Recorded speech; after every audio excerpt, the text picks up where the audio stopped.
Take a walk with me, not like you used to do. Do something different and put yourself in other people's shoes. Open up your mind and open up your eyes and change your direction, change your perspective.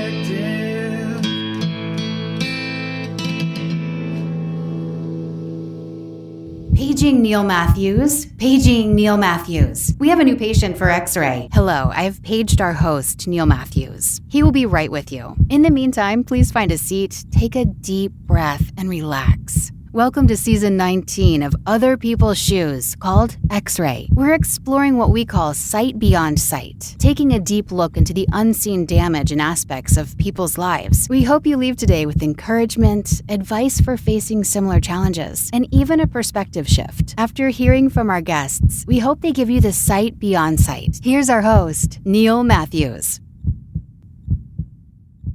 10 Hut! I always wanted to start the show that way. I don't know why. Welcome into Other People's Shoes. As you know, I am your host, Neil Matthews. Thank you so much for joining me today. Really excited about our guest today. I can already get excited, and you should join me in that. Does anybody remember when they were born? Now, I know that seems like an odd question, perhaps, to lead with. There's a reason and a method to the madness. See, I was actually born at home, and some people, when they hear that, they immediately think my parents were hippies. Not accurate. It was the 80s, so that wasn't even in the era. However, I was born at home. I don't know the whole story because I was there, but I don't remember it. That's what I would say. I was born at home because my mom's water broke and she couldn't make it to the hospital in time. So I was actually born at home, and there was a corpsman. And for those military savvy folks, they know what that is. For those that aren't, go Google that. You can have some fun on the internet with that. But in that, I grew up in this military protected, I would say almost cocoon. And I was born in Camp Lejeune, North Carolina. That explains a lot of the North Carolina. Yes, I drank the water. But on that note, I feel like we need to have some military influence into our year to help us. New year, new you. Perhaps we're sticking with that theme. Help me welcome in my new friend, Lieutenant Colonel Jason. Jason, how are you today? Hey, Neil. Thank you for allowing me to get on your show. I've got a ton of stories, life of 31 years in the Army. Now, I do have to be totally candid and clear. If you would have been in the United States Marine Corps, I feel like our kindred spirit would have been sparked even more. There would have been more synergy. Now we have this Black Knight, this Army grunt, perhaps. Yeah, the Marines are a totally different animal. They're a different beast, and you've got PTSD just from basic training. Everything in the Marines is more difficult. It sucks, really, in the Marines. I would not advise anyone to go to the Marines. It sucks after basic training. It sucks after everything. The equipment, the women, everything's just a lower standard. Hard to explain. That explains a lot. Thank you. No, absolutely. You're getting us going and rolling. I love that. And I grew up as a kid. We didn't play Army. I have friends now as an adult that I'm like, hey, when you were a kid, did you do make-believe or did you do? And they're like, yeah, we played Army. And I was like, Army? What is that? And they're like, when you like dress up and you're a soldier. I'm like, you mean Marine? They're like, no, Neil, there wasn't a thing called Marine. I'm like, well, we played Marine. I don't know what y'all played. We played Marine. We didn't play Army. Yeah, I've never heard of playing Marine. I've only heard of playing Army, and that's what we did as kids. Just pick up sticks and run around in the woods. And that's a good thought. I never thought about that one. We didn't play Army. We played Marine. So on behalf of Gunny, my dad, that's who I would say right now in this moment. Thank you, Gunny, for allowing us to be able to play Marine. Well, Jason, help us with this. When we talk about a shoe and a shoe size, what might we find you wearing these days, or maybe a favorite pair of shoes that you feel like you can conquer the world in, perhaps? Well, as much running as I've done, it's always been a Nike shoe size 9. As a matter of fact, I've got one coming in tomorrow on Amazon. So I run through those things a lot because I do a lot of exercise. It's been a part of my life. That's the shoe I'll be in. Being a shoe nut that I am, is there a style of Nike that they are? Do you know, like, are they the Pegasus? Are they, what iteration? Do you know the name of it by chance? Usually Air Max, whatever has a great cushion on it and a good heel, is what I'm in. Something that's going to last for a year at least. As much walking and running I do, usually about a year. How many miles are you putting in a week? Have you done the math on that? Probably a combination between sprinting and running and walking. You're looking at about 10 miles a week. That's not terrible. That gets you to that 5K starting line in most cases. So I don't do as much running as I used to. I do a lot of walking. I do some sprinting too. I like to get the heartbeat up. So I do a lot of walking and sprinting, and sometimes I'll just do slow jogs. I'm 59 years old. I don't want to break down my knees. They're already cracking a little bit right now. You mentioned sprinting. It makes me think of Usain Bolt. Could you keep up with Usain Bolt, do you feel like?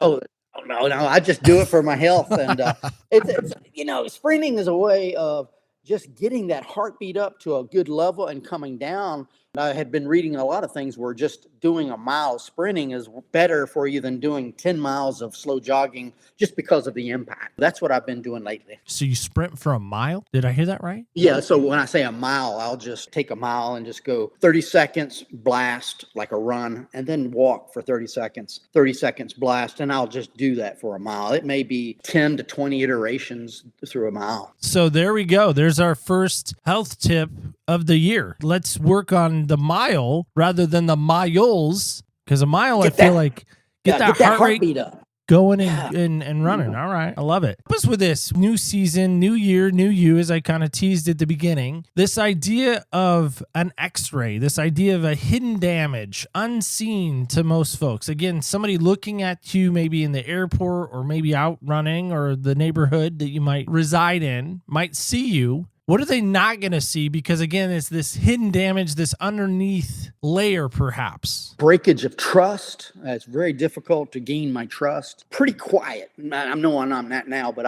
when I walk around the neighborhood, I'm pretty much to myself and to my dogs that I walk with or run with.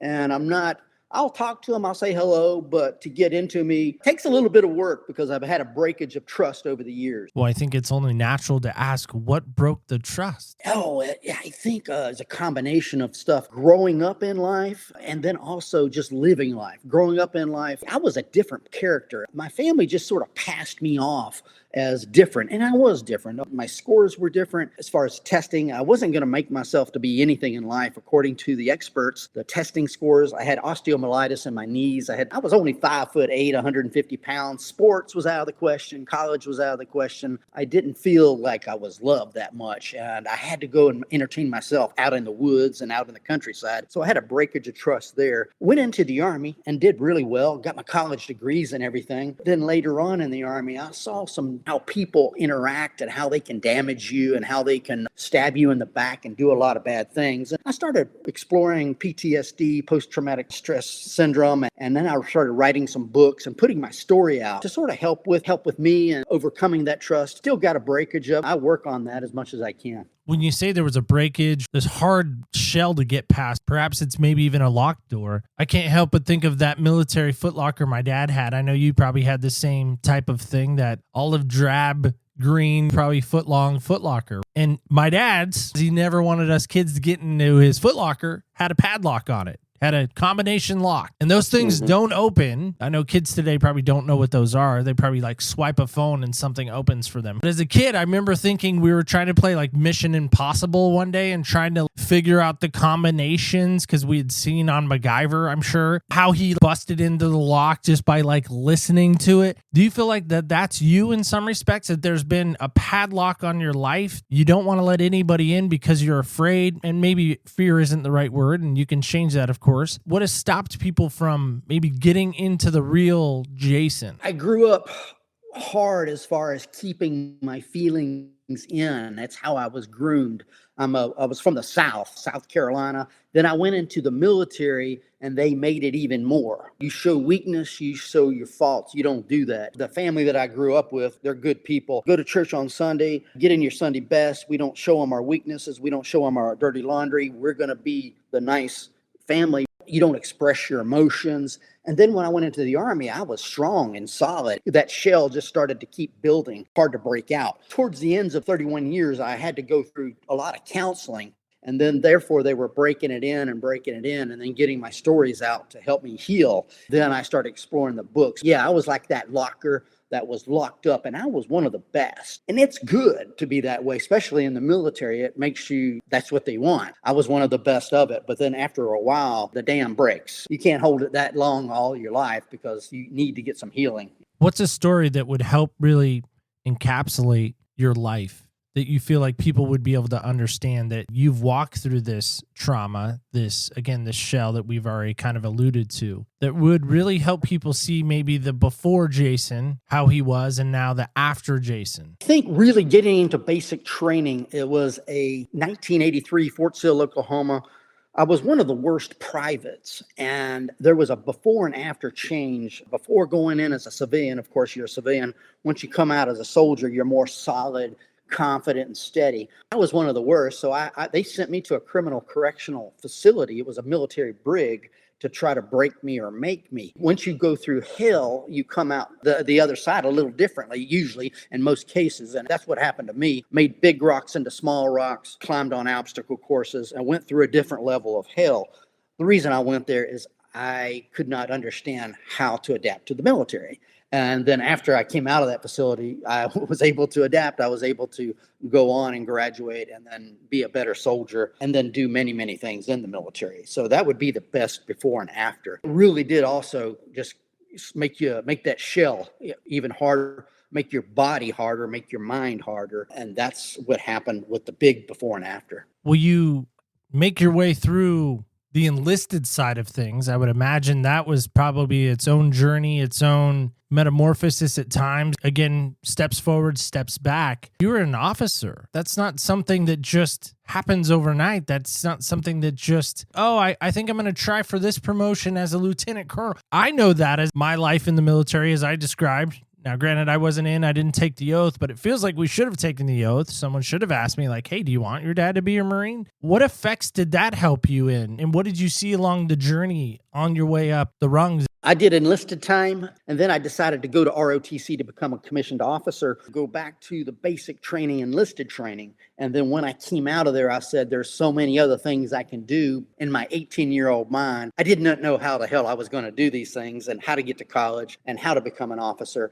It was something that I said, you know what, I can just persevere. I can just keep tapping on some doors. There was no internet, but I can keep asking some people how to do these things, how would I get from step A to step B. And basically college was the way, but I couldn't get into college. I had the lowest scores. I guarantee you most of your viewers have a better entrance test than me. There's other ways around things. I found that there's ways around many things. There's waivers, there's ways to go different routes to get to the goal. I learned that just by trial and error. I had to go to a junior college, then I went into ROTC, and then I got a scholarship. What I'm saying is there was a whole lot of failures and hiccups along the way. A lot of these things go back to just persevering and never quitting. And then if the front door don't open, you go around to the back door or to the side door, or you go underneath the house. It's just the way I learned how to be creativity, going from point A to point B. You talk about that 18-year-old young man. Would he even recognize the gentleman that stands before me? Oh, well, no, there's no way in the world. There's no way in the hell that he would think he's going to become an officer. I went into the National Guard. They used to call that the nasty girls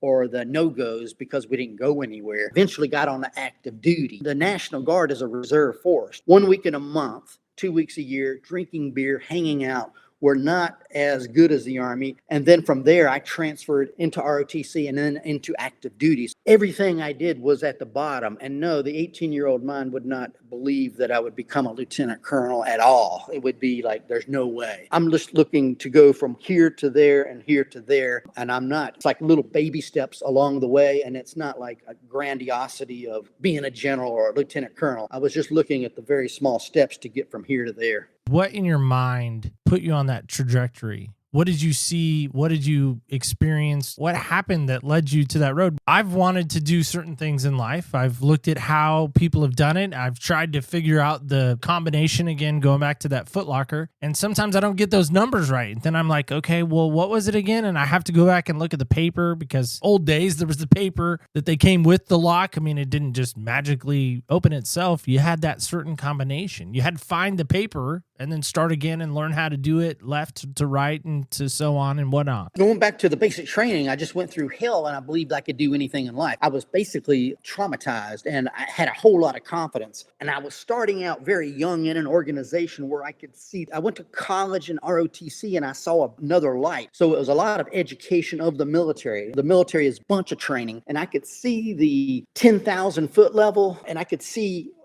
how to go through the system, how to manipulate through the system. I would fill out applications for scholarships, grants. I tried to get as much help as I could from the outside. I didn't have a true mentor, but I was persisting with different avenues and different approaches, whether it be in the military, to go to a school, to go to training, to get the notch on the belt, to get that educational requirement. I saw the system of a lot of education, a lot of training, and then just going up that ladder. Various things like always complimenting people, always being nice to other people that are helping you along the way, whether it be the college or the ROTC instructors. Showing up at the right place at the right time with the right attitude was really critical. Maybe show up a little earlier just so you can get personal relationships before the meetings. I just used very small, basic things. I wasn't a lot of brain, but there was a whole lot of personality and just persisting and never quitting on things. It really went to that traumatizing and then coming out of that trauma of basic training, which I consider it was like Full Metal Jacket, basically.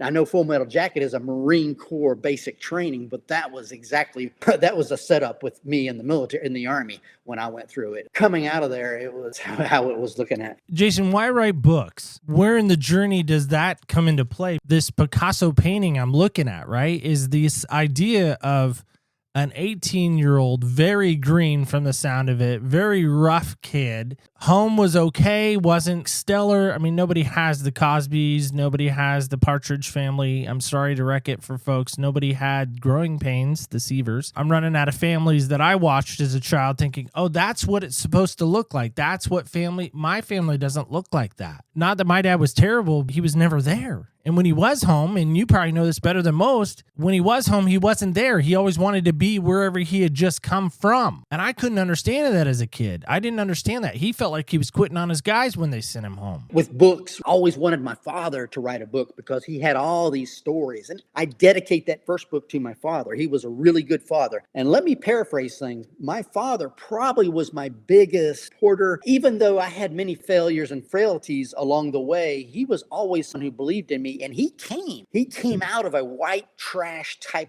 poverty that is just wicked. He was an orphan. I know everyone wants to complain about their childhood, and I always wanted him to write a book, to have all these crazy stories, tying rags around your feet. He taught me how to steal watermelons at 9 years old. He taught me how to shoot bottle rockets at cars. I know it sounds wild. I dedicate it to him because he taught us that we might go into white trash poverty eventually, and he was always scared of it. We never did. We always had food and shelter. I'll knock out a few birds with one stone with the first book, A Soldier Against All Odds, dedicated to my father, and I'll incorporate some of his stories and then my stories. He never got a chance to write a book, but I'll write it and dedicate it to him.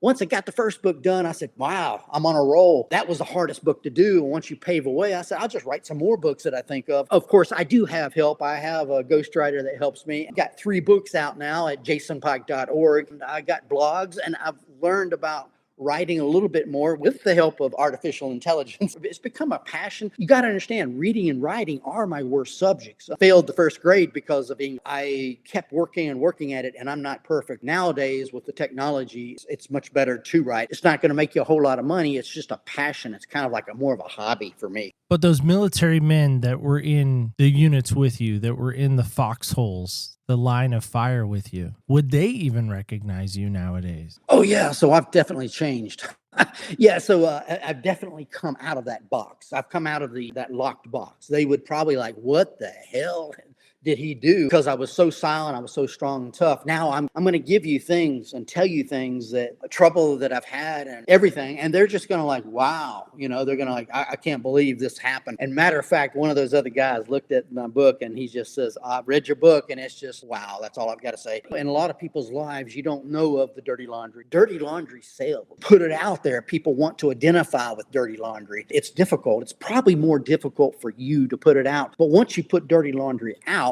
then it's aired, and it's no longer. Back in the 80s or so, people would come out and say, called coming out. And it's like, I'm a homosexual or something like that. And we're like, oh, okay. And then we just say, well, okay. And after they say it, then it's like, okay, it's no big deal. It's probably more difficult for that person to say it or to tell your dirty than for other people who are just going to say, oh, okay, we got it. It was really difficult for me to say these certain things and to put it out there. And I'm thinking, what are they going to think about me? I'm not good enough. I'm going to destroy my friendships and relationships. The law is going to come after me. Nothing really. People just said, okay, cool. They accepted it. Yes, there was those people in those foxholes were like that. looked at it and like, wow. A lot of them like pretty cool, man. I didn't know this shit. What was the most challenging part about sharing those stories for you? Is there a story that comes to mind that as you're writing it through your writing process, whether that be the ghostwriter or other means, that you're like, I don't know if I should include this, but you know it's a pivotal story. You know it's a story that people are going to resonate with and even be able to relate with. Because I think relatability is a big factor in life sometimes. Well, first of all, when you look at your life on a sheet of paper, then you just like, and if you're really honest and you got the dirty laundry out, you're like cringing. Looking at that manuscript put me in the hospital. I almost died in 2021, February,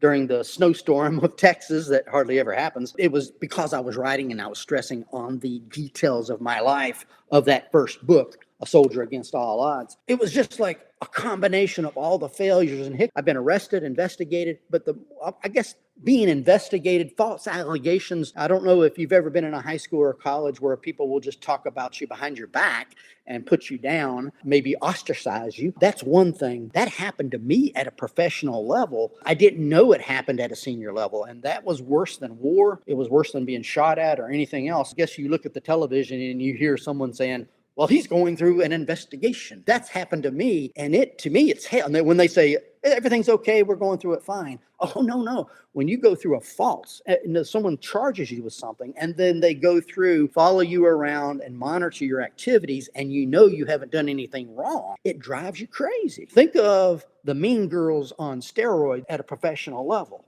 And that's what happens. That's what happened to me. And I had to change names in that chapter. And that was one of the hardest chapters. Definitely knew the details of that part of my life, but not long ago. Hard to get that down to where the common person, because when you're being followed around and being investigated and you know it's bullshit, it drives you into a point of anxiety. It was really difficult to go through that period of my life, which was the worst part of my life, was really other people in the military trying to sack you. It's called the takedown or the takeout, but it occurs in corporations. It occurs in the military with people that just might not want you around, because once you're in, you're in. How do you take them out professionally? And that happens in the government. What did you learn most about that process going through it?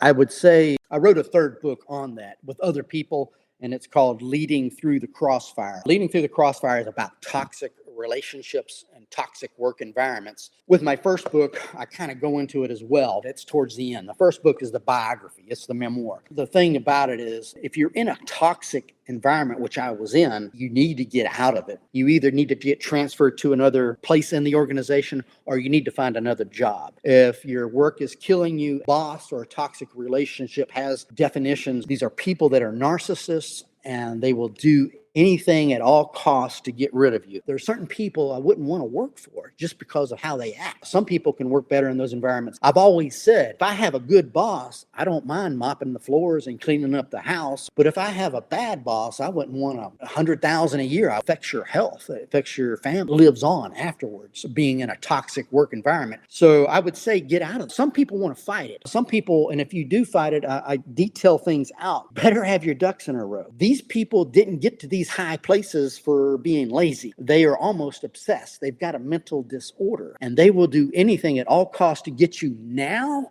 or later. And their ambition to go and to work and do and be an art, it is a different level than what you are at. So I would say get out of there. Don't fight it. If you are going to fight it, you better have your ducks in order, and you better be giving your paperwork to a trusted person. They're probably scared of that person in the organization as well. I go through that in deep, Leading Through the Crossfire on my third book. What do you think your dad would feel about you right now if he was able to see the life that you've now created for yourself? He would have overwhelming pride, no doubt about it. I have kind of gone to the stars.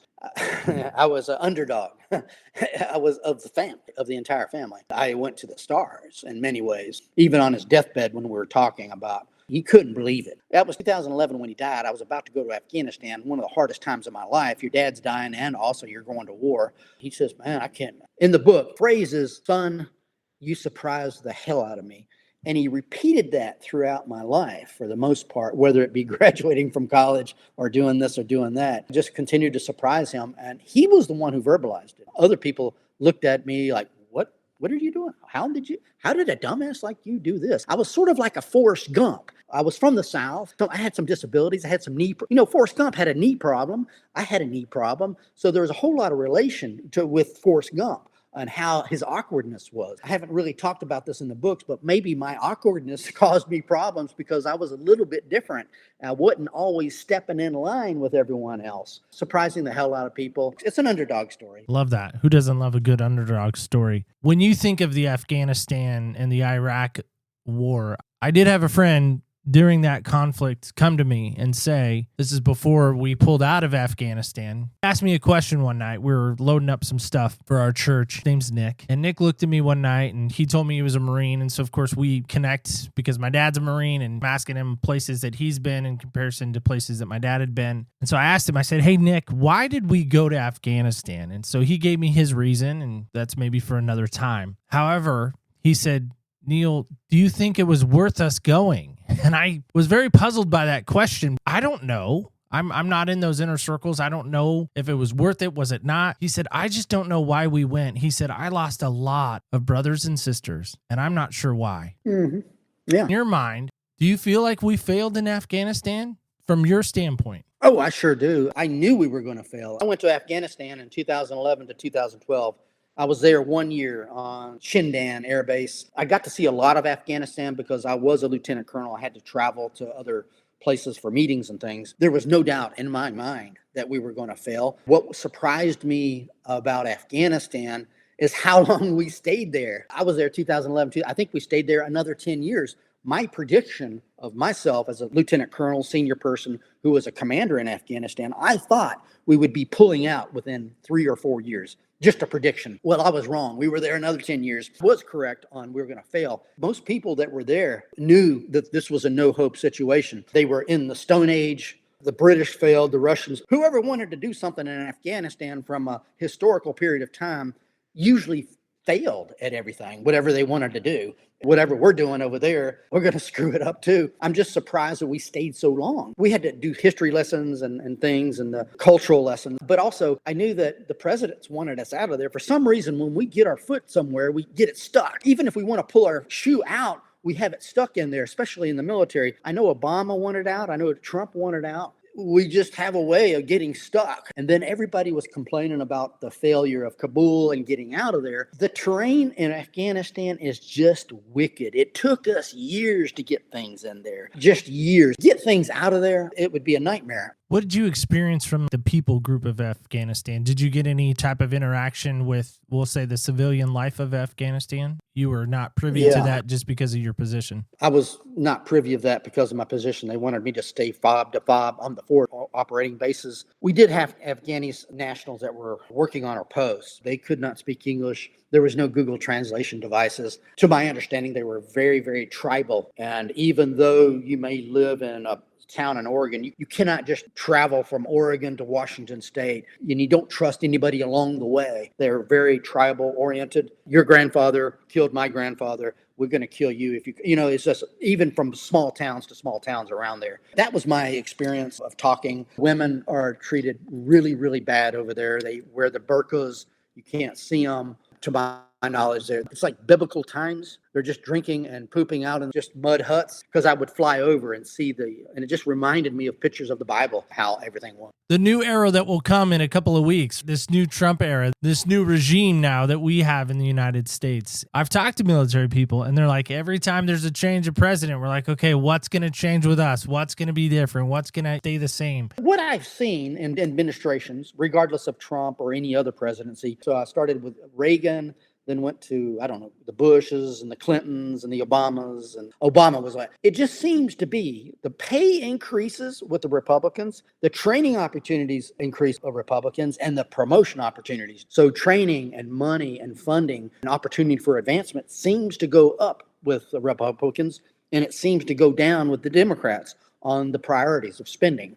And that's what I've seen. You got to get trained. You got to go to these schools, these career schools. And a lot of times, you may not get the opportunities to do that under a Democratic. So I've always voted Republican just because of the money in my back pocket. I know that I'm going to get funded more and more training opportunities, and that was my life. I could definitely see those flows coming in and out, whether it be going to a training area and shooting rounds because there's more training ammunition, or there's less. We don't have any more, and there's a budget cut. So I could see those things day to day in my life of 31 years. What would you tell a young man or a young woman who has maybe some aspirations to join the military at this point? We've had a Navy SEAL on, Don Man, and he was telling us through his Navy SEAL channels that recruitment is down. People don't want to join the military like they once did. Mm-hmm. What would you tell a young woman or a young man who has aspirations to say, you know what, I want to go see the world. I want to go get that college education. I don't want to be in debt. I know I can go in the military, spend some time in the military, hopefully not die or get into a conflict. What advice would you maybe share in that regard? Look at the military as like a Coca-Cola or a McDonald's. When you think of McDonald's or Coca-Cola, you think of maybe a driver, delivery, someone giving you food. But it's much bigger than that. You can have various career opportunities in Coca-Cola or McDonald's, in management, in computers, and it's a huge multi-billion organization. Just because you're in the military does not mean you're going to get shot at. It doesn't mean you're going to always be put into this grave danger. And don't believe Hollywood. Also, it's just secondary, it's just not only school benefits, travel benefits, incredible travel and training opportunities. I would say do well on that entrance score. I didn't do well. That's why I became kind of a grunt and started out low. If you do well on the entrance score, the Armed Forces Serve Battery Test, it gives you even more opportunities than anything that I would have as far as going into cyber warfare, going into other things, drones, all this other technology that's being poured in. You're not seeing that on it. You're not seeing the other side of the stories of the military, how it works. I think only 10% of the entire military shoot at something or get shot at. That tip of the spear is really the tip of the spear. There's a whole lot that's behind that spear, that tip. And there's so many other functions that go with the military on a support role. You need to think that way. You look at the military and the opportunity. Well, I think that's what we see. We see the TV show SEAL Team. We see that you reference Full Metal Jacket, one of my favorite military movies. You see these type of military movies where they're wearing their face paint, they're coming up out of the water. Act of Valor is a movie that comes to mind. Still one of my favorite military movies of all time, Act of Valor. Love that movie so much. And to find out that they use servicemen as the actors, I mean, you could tell they're not polished actors. They're military personnel. You see that especially as a kid, and it really does mold you and make you. Like I thought if I went into the Marine Corps, man, I'm going to have to blow stuff up. I'm going to have to sneak in behind enemy lines. All that sounds fun as a kid, but as an adult, I was like, yeah, I'm good. No, thank you. I didn't go. I still somewhat regret that decision, by the way. But there's this brown-haired, brown-eyed girl that just beyond these walls that I'm pointing at. I wonder life would be different if I had joined the Corps. Because I would not have joined the Army. No disrespect, Jason. No disrespect. I don't think I could have come home if I joined the Army. I think because it broadens your horizon, broadening you out, you're seeing other things. I think it would broaden you out. I mean, just think about it. If you went to college and you became a school teacher and you stayed in that same town and you didn't advance into other colleges or other states, you're only going to see a certain area. So it does definitely broaden you out because you meet people from all walks of life, colors, races, religions, ideas. That's an education of its own, and that's not even in the different foods you might taste. You might go here and someone tastes this food, that food, different types of women and men around the world that you experience and interact with.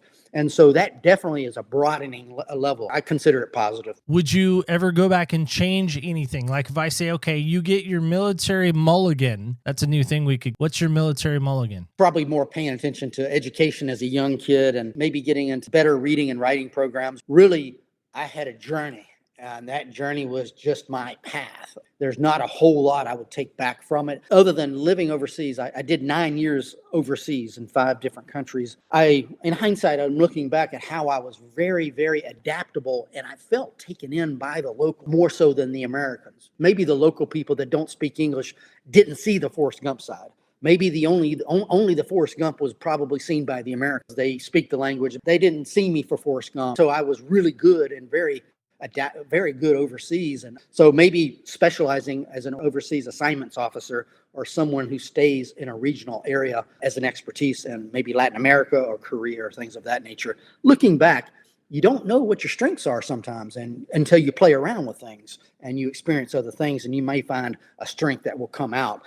And that was definitely one of my strengths that I saw living overseas. But it seems like people keep saying new year, new you. I don't know why. I heard it last week as we rung in the new year. A friend of mine looked at me and goes, yeah, Neil, 2025, new year, new you. And I was like, that's so funny. Why do people keep saying that to me? But if somebody's hearing you right now and they're like, you know what Jason's saying, I can kind of resonate with, I can kind of follow, I can kind of track. What advice would you maybe give somebody to say, okay, this is your chance to have a new year, a new you? What would come to mind when you hear that? I really think losing weight, we're in an obese society. Your food habits or your exercising habits, I think I always come down to that, and it makes me feel good. Maybe less smoking, less drinking, what have you. I don't smoke, I do drink. Whatever that, going down to your core health, and I'm pretty healthy as a 59-year-old, that really that helps me very much so. It's one of the closest things to a magic bullet that you can get is keeping your weight down and also doing a lot of exercise. Is there a certain meal plan you follow? I know that carnivore thing's floating the internet still. Is there something that you would recommend that you found success in? Definitely a big breakfast and a big lunch, and then very small in the evening. It's a combination of protein,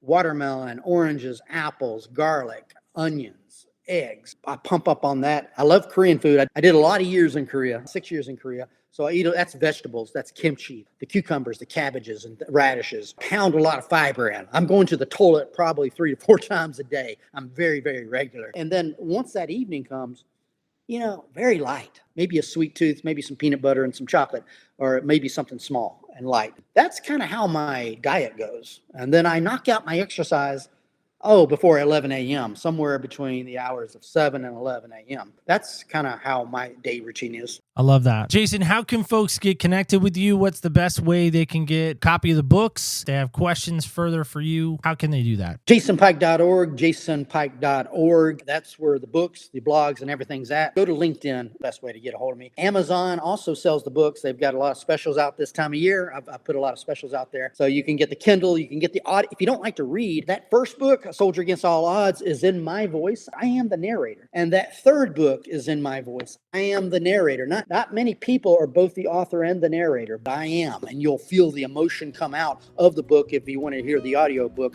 Just like I'm talking right now. It's the same thing. Those are the places you can get them, jasonpike.org. I love that. Jason, thank you so much for joining us today. We really appreciate all that you shared. We thank you. If I was face-to-face with you in Texas, I would stick out my hand and I would say, thank you, sir, for your service. I really appreciate what you sacrificed, not only for our country, but just what you sacrificed in your body, your mental state, everything. You sacrificed a lot for my freedom, and I don't take that for granted. I don't say that lightly. You're welcome. All right, guys and gals, kids and campers alike, that is it. That is all. We're off and running. 2 shows down, much more to come. Remember, in a couple of weeks now, the end of this month specifically, we'll be celebrating 6 years of the show. We have a special show for you. So mark your calendars now, January 29th, that will take place in like 3 weeks. But let's go back to Jason for a second. I mean, I love Forrest Gump.